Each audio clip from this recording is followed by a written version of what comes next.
Hello and welcome back to my channel. This is Charlie and we're talking about Squid Game today. So keep on watching.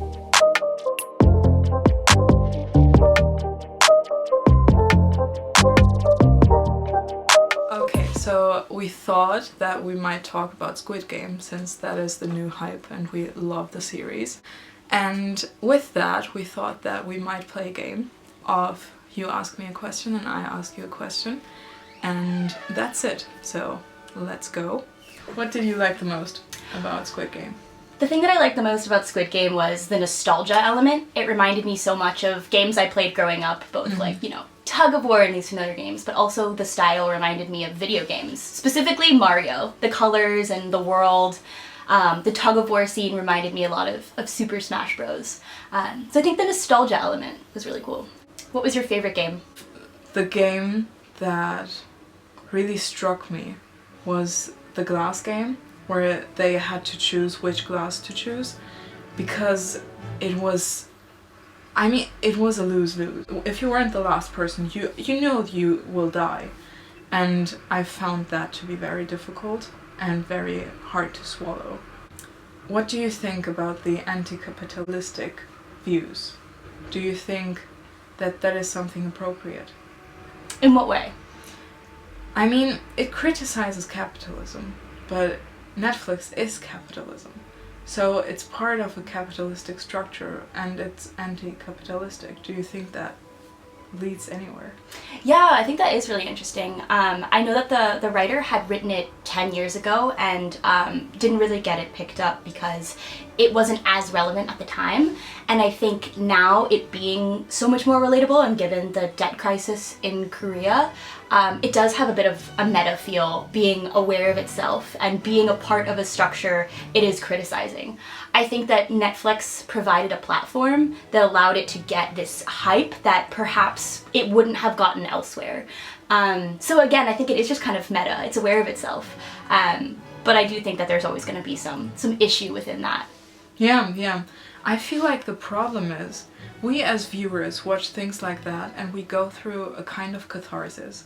We're like, okay, now I'm criticizing capitalism, but we're not doing anything about it. I really wonder who we are in the games. I don't think that we're the foot folk. Maybe we are the weird people at the top that just get off by other people's pain. I agree. I think I most resonated with the feeling of being, the VIP characters who come in their animal masks and are observing. It has a bit of a helpless feel because of course they don't resonate with the desire of causing this pain on anyone else, but I also think, and our entertainment, for example, my iPhone, came from some exploited labor. So I think it is very relatable in that regard. And I think asking who we are is a really interesting question. Was there a character that you most resonated with? I think we all want to resonate with Young-ji, right? Because it's just the most complex character. And I think as a person, as a viewer, you know how complex you are, but you don't know how complex anyone else is in the world. And the more complex a character is, the more you identify with that person because you are not easy. So I think that person, yeah. Yeah. What about you? This isn't the character I most resonated with, but I'd love to talk about Se-byuk because she was my favorite character. Yeah. So complicated, and watching her slowly soften throughout the plot was so interesting. And of course, her scene in the marble game was probably one of my favorite parts of the whole film. Her reluctance to accept help and to accept someone else's sacrifice reveals so much about her.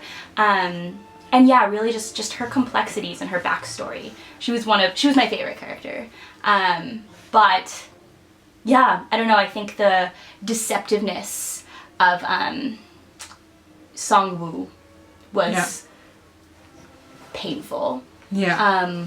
But also, I guess seeing his mother, it almost made you forgive him. Yeah. But he is a dirty liar. Yeah, he is playing so dirty. And it's so hard to watch because you know that it's all about what people sacrifice in a capitalistic world and how much you are willing to sacrifice, even if you have a good intention, and his intention is to help his mom. I mean, he was able to kill himself even for that. And it's crazy. You give up so much of your humanity, just not for money itself, but for survival and the hope of having a good life. Not even having a good life, but the idea, the illusion of having a good life. And that is crazy to me. Yeah, no, that's a really interesting point. And that just in thinking about him and the people that he wronged, I think Abdul Ali is a really interesting character. You know, he's the character that like you have to love. He's such a puppy. Yeah. But imagining him in this game was fascinating because he does this like charming naivete about him. Echo! Echo has a lot to say. Yes. But yeah, I think probably most people's least favorite character is 212. Absolutely nuts, that woman. Her name, I can't remember. I don't know how much it was mentioned.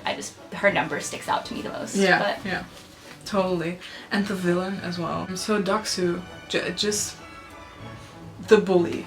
Like, you know those people on the playground that are just the bully for no particular reason? And they're just abusing their power. I really like that. Yeah, I totally agree. I think that additional character is really important because he's kind of like the, you know, if we're gonna say that Songwoo is like the smart bully, Doksu is kind of like the beefy bully who just kind of uses his brunt and physical scariness to intimidate people. I totally agree. What do you think about the masks?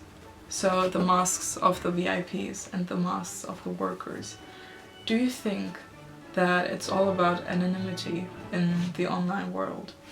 Yeah, definitely. I think the lengths that they were going to protect their identity was just, you know, a structural necessity for this game. But I definitely think it can be interpreted metaphorically. What about you? What are your thoughts? I really found it very interesting that they were like, in the moment that you take off your mask, you're a dead man. Because you only face consequences once people know who you are. And until then you can do whatever you want and like not have any morals and you won't face any consequences, especially online. And that is so dangerous. Yeah, no, I think that's a really good point, and especially for the people who are like leading the game, I could see that kind of feels relevant with the whole revelations around the Facebook papers that are coming out now. I kind of see that connection.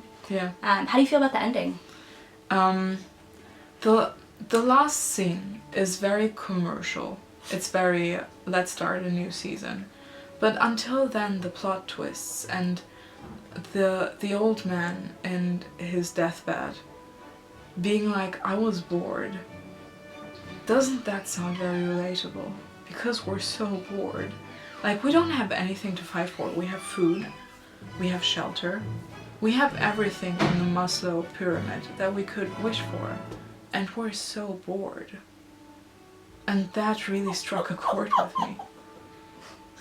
And Echo too. Yeah, I think that's really interesting. I mean, I think I disagree in the sense that I don't feel bored. I feel like I have a cause that I'm fighting for, and that's individual, not to like globalize everyone. I think a lot of people do feel bored and do feel that way. I don't know. I didn't love that. I kind of liked number one more when he was this sympathetic character that was just kind of like was providing these nuggets of knowledge, but everyone kind of just like disregarded him. In him ultimately being this villain, it just kind of changed a lot of the earlier stuff for me. And also in knowing that he did make it out alive kind of was one of the few plot holes, because again, the game is all about fairness, and they kept saying that like everyone has an equal chance, but ultimately he should have died and didn't in the marble game. So I kind of found that to be a little bit of a plot hole. But I think that like your wider thoughts around him being this representation of what we do out of boredom and what we do to each other is really interesting. Yeah. What did you think about the marble game? That even Jihon was able to sacrifices own morals to survive. What do you think about that? Yeah, I love that game because all of the characters had a different, you know, trope in terms of like what they ended up doing, which I thought was really interesting. Ji-hun, it was painful. Ji-hun was relatable because, to be honest, I kind of, when I was watching him try and reason with number one, it was like, well, he has brain tumor. He's not going to make it anyway.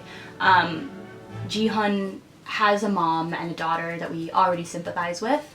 So I was cheering him on. I was like, yeah, you kind of deserve to live. But that last moment where one is like, you're a cheater, was so painful. And seeing Ji-hun also feel that pain was so painful. But I love that one said, you know, it was great to play with you. Yeah. And that recognition of, yeah, it's fine, you do deserve this. But yeah, can I ask you the same question back? I don't know if we want to. Of course. I agree. I feel like this fluctuation of morals, that he wasn't able to kill his friend at the end, and he wasn't able to kill anyone else. But in that moment, you rationalize your morals and you're like, he will die either way, he will not make it out, but I have to make it out. Being able to sacrifice your morals halfway, but not losing who you are, is very complex in my opinion, and very well written. Very, very well written. What do you think about the beauty of the set design? Do you think to listen to a good story, we have to have good visuals as well to stimulate the eye and the brain, if that makes sense? 100%. I think filmmaking, one of the elements of filmmaking that I most appreciate is mise en scène. Every element in a frame is a decision. Everything's thought. And I think especially if we're going to relate this to video games in the digital world, it was so reminiscent of all these games we've played. The colors, the layers. Again, Mario, I just think about all of the, you know, the ups and the downs and the craziness.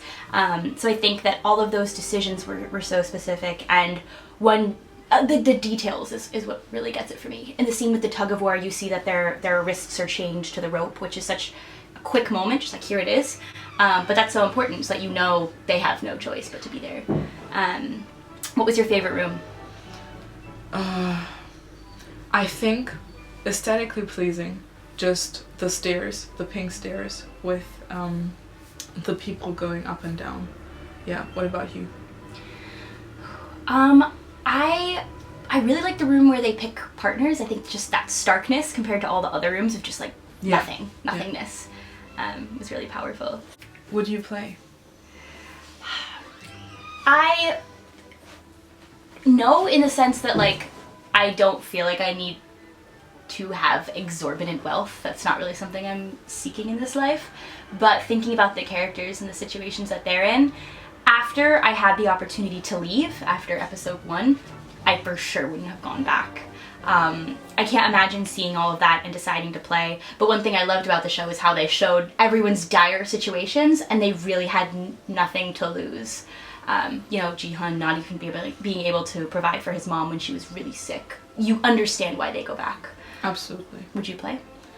Okay, so I don't need that much wealth, but to be included in such a manner, to be invited in something that you have never seen before, then being thrown into your old life and being like, you can come back if you want, that is addicting. Like, I think I wouldn't go back because I have things in my life that I have to live for. I have a purpose. I love what I'm doing. I love what I'm studying. I love my loved ones. But I think it's not only intriguing money-wise if you think that these people really need to provide for their families, but it's also like, you're nosy, aren't you? Like, you're nosy about this thing that you've never seen and you want to see how it ends. And if you don't participate, you will never see what happens. Because it's an inclusive club that you exclude yourself from again if you don't go back. Yeah, I think that's a really interesting point, and there is that curiosity element. Not knowing what was going to happen, I was like, I hope they all go back, which is a horrible thing to wish upon these characters. But yeah, absolutely. It's gambling. It's literally gambling on your own life. Because when you gamble, you're like, I wonder what happens. I wonder in the next second if I will win. I wonder what will happen. And that's the crazy part. It makes your mind addicted. At some point, it's not even about the money anymore. It's about the game. Right, and then that's why, the scenes, anytime they showed the piggy bank, it was so dramatic. The music changed, the lights changed, they did all these like crazy long drawn out scenes with the piggy bank, and I think that really played into the addiction element and all the other things that lead into addiction besides just the want for money. It's the flicks around it. Yeah. If you could change anything, what would you change? I want it to be shorter, and I want to cut out some of the unnecessary details, because while I found the whole thing compelling, I think that some of the plot lines were unnecessary, and that's fine, but it would have been more compelling to be just 4 episodes to the point, or maybe not 4, maybe a little bit longer, but didn't love the bit with Ilnam 1, where he ends up being in on it the whole time. Didn't love the subplot of the character who is on the hunt for his brother and becomes one of the red suits. So yeah, I think it could have been shorter and just cut out some of the fluff. What about you? I totally agree. I don't like some of the subplots. I would make it shorter, and I would focus more on the games. Maybe I would have even added a game, because if you cut out some parts, you have more time. I find the games to be the most interesting part. Like, absolutely. It's like, if you put people into this space, what are they able to do? And this sounds sick, but the thing that I love the most is the games. Also in Hunger Games, what are these people able to do to each other? It's the most intriguing question, in my opinion. Yeah, I totally agree, and we learned so much about the characters through it. The tug-of-war game was so painful to watch because we know that the team that we're rooting for with all of our favorite characters in it is one of the weakest, and the way that they were able to use strategy revealed so much. The first game just caught me so off guard because I didn't know anything about Squid Game going into it, and I'm so grateful for that. But having so many characters die right at the beginning was such a cool decision and so shocking. Yeah. What do you think about who died and who didn't die? Do you think... I mean, we saw who the main character is from the beginning, and he didn't die. Do you think that's... you can foresee that? Yeah, no, that's a good question. I think, we're both, cynical in the sense that we want things to feel realistic, and he shouldn't have been the one to live in terms of everyone else and what they were capable of. I would have loved if Se-byuk won. Not just because she was my favorite character, but I think she was most equipped. I mean, she escaped North Korea. I thought her death was the least the least sensical, and it would have been a really cool plot twist if we'd been following Ji-hun this whole time and Se-byuk ended up winning. Yeah. But I also think a totally dark end where a character that we weren't even following wins could have been equally interesting. Yeah. And I think it was an interesting perspective on, like, if the good guy does win at capitalism, he fails at life. Yeah. Which I thought was maybe an interesting take, but I do agree, I think it would have been cool if maybe no one wins, because that is kind of the reality. Hello.